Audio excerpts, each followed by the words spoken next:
Bienvenidos a un nuevo encuentro de Entre Todos para Todos. Hoy tengo el placer de presentaros a María Dolores Subiols, que es doctora en filosofía y ha trabajado en la Universidad de Pompeu Fabra durante 19 años. Bienvenidas, María Dolores. ¿Cómo estás? Muchas gracias por invitarme. A ver, cuéntanos un poquito de ti. ¿Has estado 19 años en la Universidad de Pompeu Fabra trabajando? Sí, estuve 19 años exactamente dando clases, desde 1991 hasta 2010, y tras un proceso, digamos, judicial y de pruebas de acoso, pues, definitivamente fui expulsada en 2010, en enero de 2010 exactamente. ¿Estabas dando clases de filosofía? No, estaba dando clases exactamente de teoría social, básicamente, historia del pensamiento social y también algunas materias de sociología, por sociología de las organizaciones, estructura social, etc. En aquel momento, sí. ¿Y qué ocurrió? ¿Te despidieron? ¿Para ti fue un cambio en tu vida? Sí, fue un cambio radical en mi vida, por supuesto, un cambio a partir del cual yo me empecé a plantear una serie de cosas, ¿no? En realidad, digamos, en los últimos años que estuve en la universidad, realmente yo me fui dando cuenta que ya no encajaba con la institución, ¿no? Que en realidad mis inquietudes, mis curiosidades ya no coincidían. Eso está claro, ¿no? Y bueno, después he ido descubriendo que quizá, pues, por mensajes a nivel de contenido, de conocimiento, evidentemente, que yo había impartido y que daba a mis alumnos, probablemente la institución tampoco estaba cómoda conmigo, ¿no? Entonces sí que se produjo, evidentemente, como he dicho antes, un proceso de acoso laboral, lo que se llama acoso laboral, este concepto a nivel objetivo, fue probado por una institución oficial del Ayuntamiento de Barcelona y de la Generalitat, digamos, del Departamento de Trabajo, ¿no? Y fui derivada allí, me hicieron las pruebas y efectivamente salió que jefes superiores míos me estaban acosando, etc. Entonces, a partir de ahí, pues yo, aconsejada por unos abogados, pues lo denuncié y se inició un proceso judicial, digamos, ¿no? Bastante, bueno, largo, que de alguna manera prácticamente se ha ido, no está del todo cerrado todavía, pero bueno, fue un proceso también interesante desde el punto de vista, digamos, de lo que viví, ¿no? De la experiencia, ¿no? De todo el proceso, digamos, cómo lo viví internamente y externamente, ¿no? Además, la oportunidad de poder denunciar algo que es, pues, una situación de injusticia, ¿no? Que al mismo tiempo yo pretendí de alguna manera que esto sirviera para otras personas que estaban viviendo situaciones paralelas a la mía y que me lo habían comunicado, evidentemente. Es la situación de acoso cuando alguien, pues, se interesa por otros temas de investigación o cuando no encaja por diferentes motivos en... O sea, tú no encajabas en el sistema que ellos tenían marcados en aquel momento. Entonces, esta es una situación de respuesta de la institución que se da a menudo, ¿no? Y entonces había varias personas que a mí me lo habían comunicado y que estaban padeciendo situaciones muy parecidas a la mía. Entonces yo pensé que era una fórmula también para poder sacar a la luz este tipo de situaciones, porque además fui, sobre todo en la primera fase, en el juicio, primero todo fue a la prensa, o sea, salió en prensa. Por lo tanto, tuvo una cierta divulgación importante, ¿no? Y algunas personas, incluso se produjeron situaciones en las que algunas personas incluso fue positivo porque su situación absolutamente irregular, pues se regularizó, ¿no? Gracias a la acción que yo estaba emprendiendo, tal como me lo comunicaron. Otras no, pero algunas sí que pudieron regularizar sus situaciones, digamos, dentro de la universidad, ¿no? A nivel personal, pues también a nivel, digamos, interno, diríamos, pues fue una experiencia radical en mi vida, por supuesto. Tuvo que ser un antes y un después, un cambio muy brutal. Exactamente, y yo siempre he dicho que a partir de ahí empieza mi despertar, ¿no? Es decir, en el momento que yo me puedo permitir, justamente porque disponía de un tiempo precioso, ¿no? Empezar a realizar una investigación, digamos, lo que yo digo a nivel interior, ¿no? Para empezar un viaje hacia el interior de mi ser, ¿no? Y un viaje hacia el exterior también, ¿no? De empezar a investigar sobre temas que estaban sobre mi mesa y que estaban como pendientes, que yo no había tenido el tiempo para hacerlo, ¿no? sospechas de diferentes temas que yo tenía, ¿no? Y que de alguna manera pues a partir de ahí pude disponer de este tiempo, ¿no? ¿Qué significa para ti el despertar? Para mí despertar pues quiere decir muchísimas cosas, ¿no? Pero quizás si tuviera que destacar algunas de más relevantes, diría en primer lugar que es darse cuenta de que hay mucho más de lo que vemos en realidad. Y de lo que nos permiten que veamos. Y de los que nos permiten que veamos, exactamente. Y también otro elemento muy importante también que a veces quizás se olvida es que también mirando hacia uno mismo y hacia nuestra especie, pues que somos mucho más de lo que nos han dicho, ¿no? Que tenemos mucho más poder del que... Tenemos todo el poder. Exactamente, todo el poder, ¿no? Es decir, y que esto pues se nos ha escondido, ¿no? Y que se nos ha, digamos, de alguna manera tapado todo, ¿no? También hay otro elemento que a veces se olvida, que para mí es importante cuando se hace referencia a eso, que quiere decir despertar, que es muy importante y a veces quizás lo olvidamos más, ¿no? Que es que de alguna manera para mí despertar es asumir totalmente la responsabilidad de nuestra vida. Es decir, asumir plenamente, no solamente a nivel teórico, sino a nivel emocional y a nivel también espiritual, diríamos, ¿no? De que el hecho de que todo lo que ocurre en nuestra vida, el 100% de lo que ocurre en nuestra vida es responsabilidad nuestra, ¿no? De cada uno de nosotros. Y que en realidad pues todo lo que encontramos en el exterior, lo que llamamos exterior a nuestra persona, ¿no? Este mundo que nos rodea, todo esto forma parte, digamos, es un derivado de nuestras acciones, de nuestros pensamientos, de nuestras emociones, ¿no? Que de alguna manera somos co-creadores de todo esto, ¿no? Es decir, co-creadores y creadores y co-creadores, ¿no? Para mí este punto de responsabilidad, de asumir la responsabilidad total, ¿no? Quizá es el punto, yo diría, de los más difíciles en el proceso de despertar, porque en realidad el despertar es un proceso, ¿no? Hay un punto, muchas veces en mi vida, por ejemplo, y compartiendo con otras personas, es cierto que muchas veces se produce un momento en la vida que es un punto de inflexión, sí. Es verdad, pero a partir de ahí el despertar no es un proceso acabado, sino que el despertar es un proceso que es un continuum, ¿no? Y entonces es poco a poco, digamos, que vas abriendo puertas, ¿no? Que vas abriendo ventanas, ¿no? Y que vas avanzando, ¿no? Por lo tanto, diríamos que es un proceso, digamos, que por lo menos, no sé si decir que nunca termina, pero por lo menos sí que es largo, ¿no? Cuando, a partir de este momento radical en la vida, que hay ese cambio, ¿no? O sea, que estamos hablando, por ejemplo, cuando hacemos ese despertar, es que abrimos a una nueva conciencia. Exactamente. Y esta nueva conciencia no tiene cabida, por ejemplo, en una institución como una universidad. Si no tiene cabida, digamos, sí, ¿no? Sí, o sea, no, está reñido, está como que no es difícil realmente, sí, es difícil. Es decir, es difícil ensanchar, diríamos, esta nueva conciencia, digamos, es lo que yo, por mi experiencia y también hablando con otras personas, lo que he podido ir observando, es que no diré que es imposible, pero este ensanchamiento, esta amplitud, adquirir esta amplitud de conciencia, es, si no incompatible, quizás es una palabra muy radical, ¿no? Pero sí que diría es muy, muy difícil dentro de organizaciones que serían el corazón del sistema, ¿no? Claro.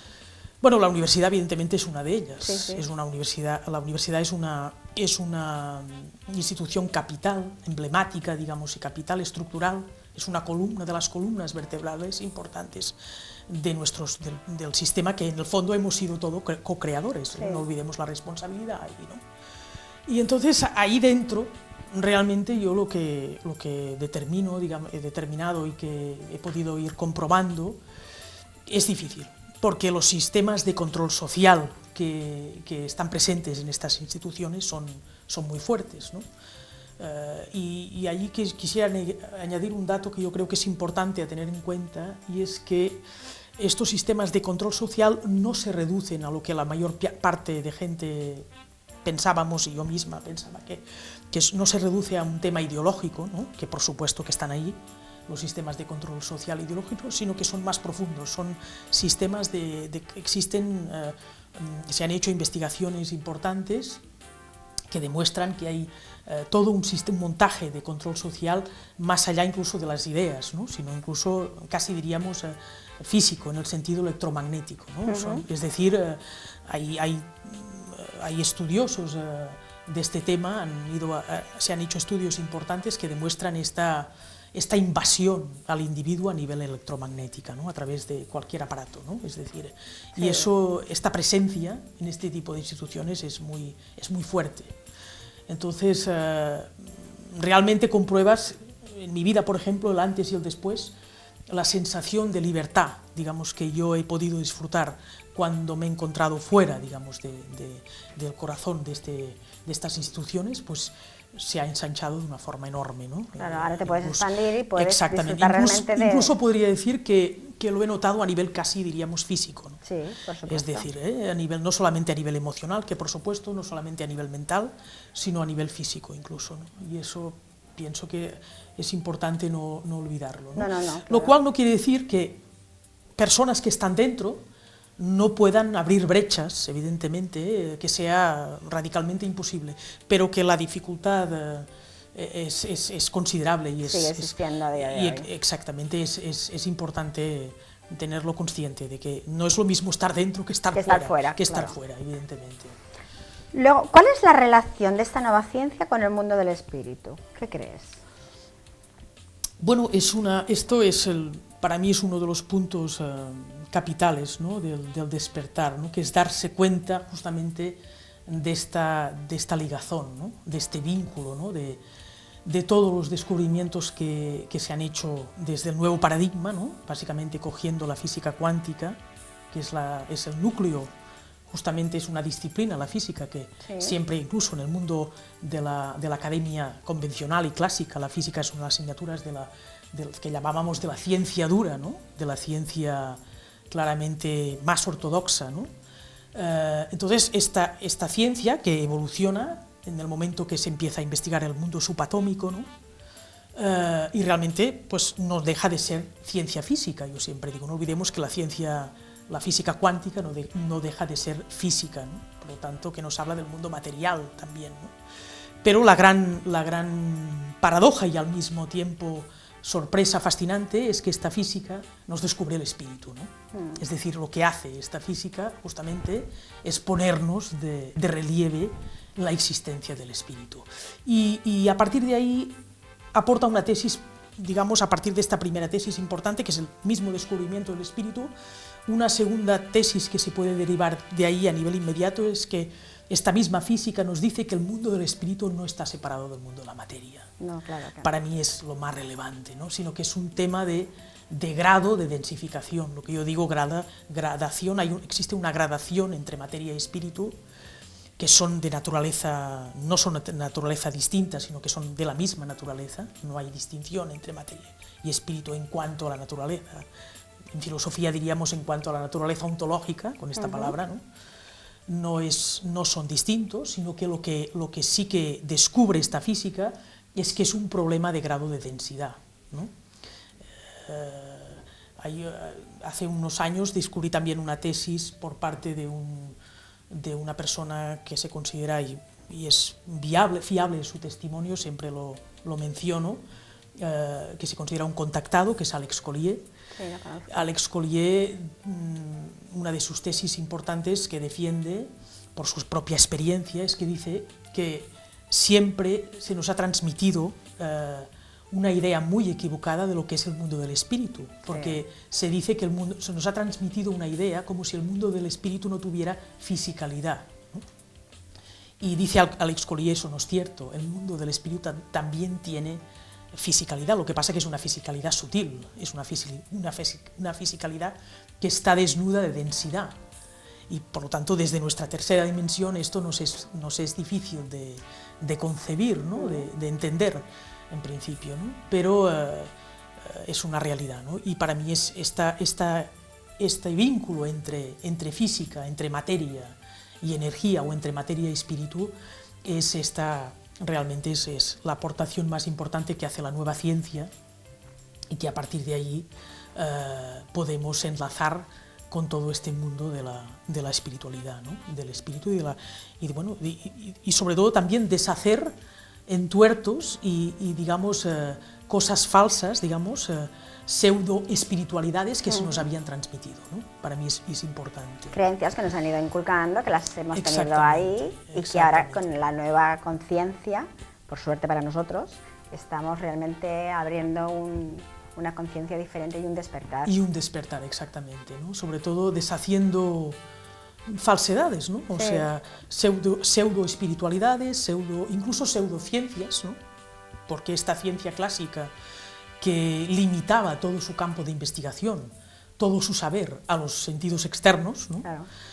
También es una ciencia falsa, es decir, es una ciencia completamente, no solamente limitada, que por supuesto, sino también cargada de falsedad, porque es decirnos que, bueno, existe solamente, prácticamente se defendía la tesis de que existe solamente lo sólido, ¿no? Lo que podemos, esta materia que nos parece impenetrable, y que en realidad se ha descubierto ya desde hace muchos años que no lo es, porque hablamos de física cuántica, pero es que en realidad la física cuántica empieza a principios del siglo XX, o sea que tiene ya un siglo, ¿no?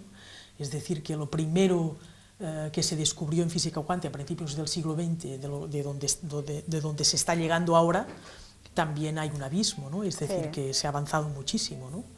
Es decir, a principios del XX pues empieza a vislumbrar un poco lo que es el mundo subatómico, ¿no?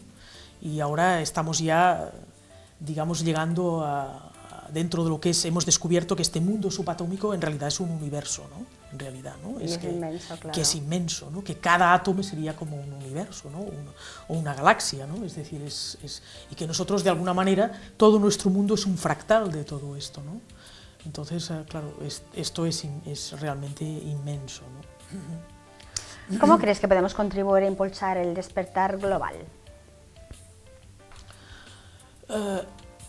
Yo creo que es importante esta pregunta, yo pienso, porque podemos, por lo menos en mi caso, por ejemplo, lo que yo de alguna manera me motiva, digamos, y me tira un poco, es intentar llegar justamente a este público, a estas personas, ¿no?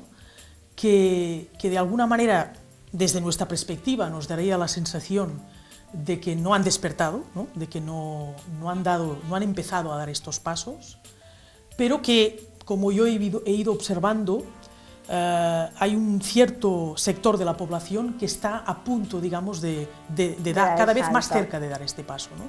Y que de alguna manera lo está casi formulando, con unas palabras que a veces quizá no sabemos interpretarlas, o con unas acciones, ¿no?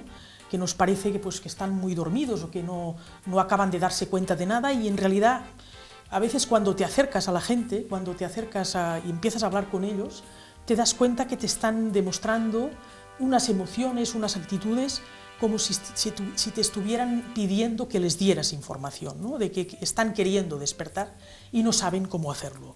Porque hay algo que es lo que hay una barrera, evidentemente, que es la que yo pienso que impide el despertar, que es una emoción de la cual se ha hablado muchísimo, que es el miedo. El miedo, es que el miedo es muy poderoso. El miedo es muy poderoso. Entonces, claro, el sistema fomenta, esto lo sabemos perfectamente, fomenta, y ahora más que nunca, por todos los lados y de la forma más intensa posible, está intentando encontrar vías para fomentar miedo, para crear miedo a la gente. Entonces el miedo es la principal barrera, es la pared que para mí la más importante, que impide el despertar. Yo no creo que la gente no despierte por la mayoría, en su mayoría por lo menos, de la especie humana, ¿no? Que es mucho decir, ya lo sé, pero yo pienso que la gran masa de la población, que podríamos decir no despierta, no lo hace por una cuestión de pereza o una cuestión, sino que la mayoría realmente no lo hace por miedo. Por miedo, desconocimiento. Exactamente, porque tiene miedo, y sobre todo hay un miedo también que a mí me ha llamado bastante la atención en los últimos tiempos, ¿no? Que es un miedo justamente a que su sistema de creencias no implosione, ¿no? Es decir, el miedo a perder sus puntos de referencia, ¿no? El miedo, digamos, a perder sus seguridades, en este sentido. Seguridades que hoy en día ya no son reales, porque ya no tenemos nada seguro. Exactamente, seguridades que al fin y al cabo, como tú bien dices... Que se están cayendo. Exactamente, que se están cayendo de golpe, ¿no? Como una escalera que se cae, ¿no? Entonces, evidentemente, pero hay una especie de ilusión, que fomenta el sistema, evidentemente, por otro lado, continuamente, ilusión de la seguridad, que al final y al cabo es una pura ilusión, como todo, lo que nos parece que es real es una pura ilusión. Esto que llamamos con esta palabra tan típica ya, ¿no?, de Matrix, ¿no?, esta Matrix que al fin y al cabo es una ilusión pura, ¿no?, en la que estamos metidos, evidentemente, pero que al final estamos viendo que los pilares de lo que sostenía todo esto cada vez están cayendo más de golpe y en picado, ¿no?, diríamos.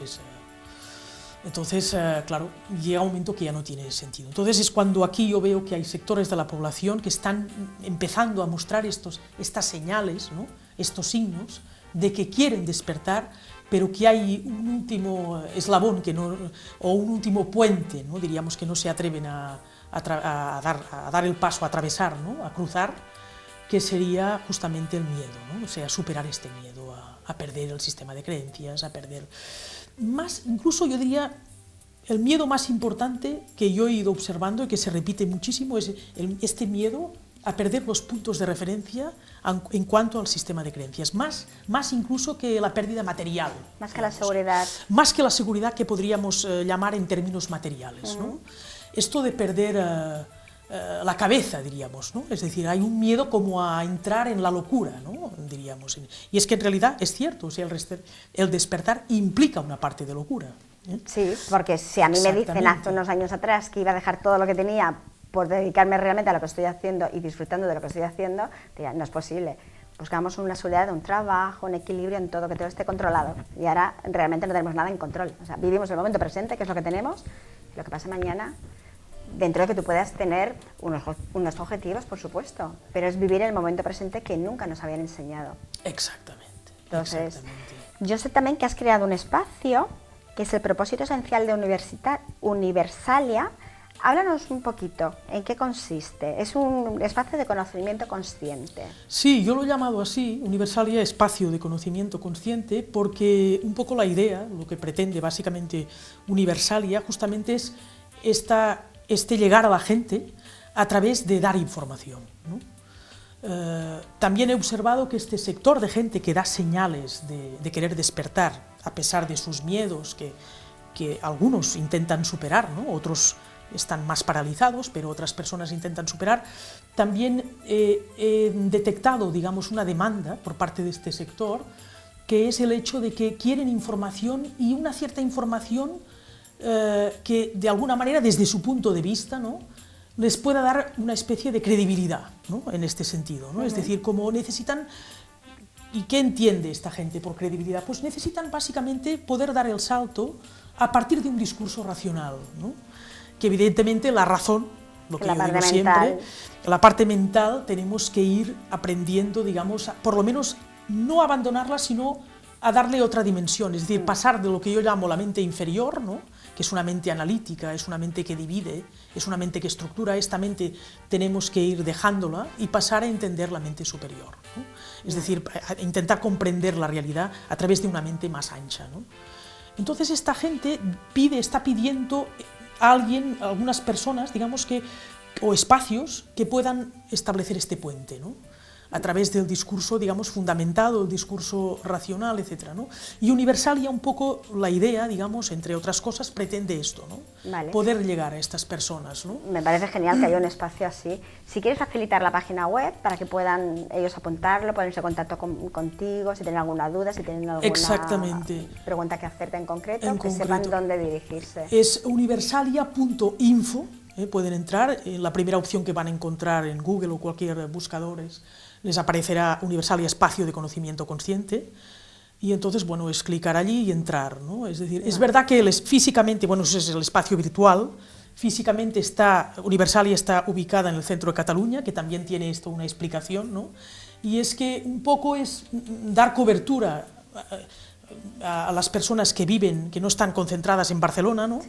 Para que puedan también disfrutar de espacios, porque lo que acaba pasando, lógicamente, esto también por otro lado es lógico, es que todos los espacios de nueva conciencia, de nueva ciencia, de despertar, etcétera, donde se da información, comunicación, etcétera, quedan un poco en el contexto de Barcelona, acaban concentrándose en Barcelona. Entonces, un poco la idea es poder desplazarlo un poquito, ¿no? Pues María Dolors, ha sido un placer tenerte aquí con todos vosotros. el tiempo se nos ha acabado. Muchas gracias a vosotros. Y muchísimas gracias a todos por participar en este gran programa que es Entre Todos y para Todos. Gracias.